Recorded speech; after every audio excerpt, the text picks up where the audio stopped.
Hi, I'm Kelli Oliveri, and I've been a parishioner at St. Michael's most of my life since 1976, so when I was a young child.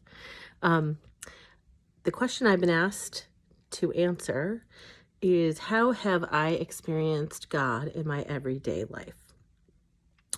The first way I would say I experience God in my everyday life is by some of the things I've chosen to do to give myself the opportunity to hear his voice through those things. So first, through prayer in the morning and at night.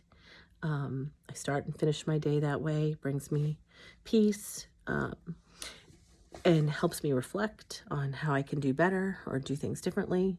I pray with my husband every night, which I think is great for us in our relationship, but also I recommend for other people in marriages. It's a great way to connect your marriage to God on a daily basis, through attending Mass and Eucharist and prayer, through there, and Bible studies, and through teaching CCD. I've grown tremendously. Reading books from Matthew Kelly allows me to hear God's voice. Of course, scripture, but even most importantly, reflecting every day on sort of asking God the question, can you help me hear your voice today? Especially when I'm unsure of something. Can you help me hear your voice? And that's a habit I've built over time. So those are some of the tips, if you will, or how you can maybe start opening your mind and your heart in different ways to hear him. And then a couple of experiences I could share with you in terms of where have I really experienced the depth of him in my life directly. One would be in the blessing of my two children, both of whom are adopted. Both of those were challenging, difficult processes at the time, overwhelming at times. And there's a lot of prayer involved. And in the case of my daughter, our second child, we weren't sure. We were sure we would like to adopt another infant, but we were praying about it, and suddenly through that prayer, I was inspired when I received an email about toddler age children being available and all the wonderful blessings of toddler age children, and how sometimes the positive elements of those opportunities don't get discussed in the media, and more of the negative things do. And through that, we prayed more, and it changed our heart, changed our life.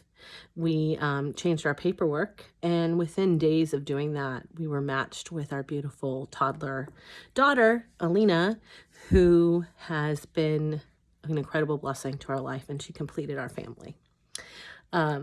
The second story I want to share with you, or the second way I experienced God maybe more directly, would be through the journey I was on as I witnessed my dad at a young age. I was in my 20s when my dad was diagnosed with cancer, and he was only 63 when he lost his battle.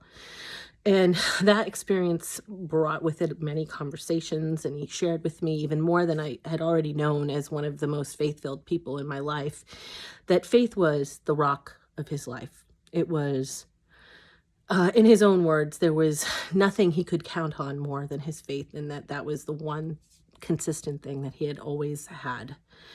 And he wanted that for me in my life as well. He really, really encouraged me to develop that and have that. He said, it brings you peace. It's the one thing that is the most important thing. And I watched and witnessed him struggle in those last, days and moments with such peace, in knowing that he had hope and his faith and his belief in Jesus Christ. And he was not afraid, and he was filled with peace and love and ready for the next life. So those are my examples that I wanted to share with you. But most importantly, as I said earlier, everyday life, reflecting in those moments, God, help me to hear your voice, and then being still and quiet enough to hear it and take that direction and recognize it in what people tell you, opportunities that open up or close down for you, are all ways that God can be speaking to you. And the more you're in tune with him, and through prayer and all those things I spoke about, the more, I know for me, the more I recognize those things in my life. So hopefully this is helpful. Have a great rest of your day or week, and God bless.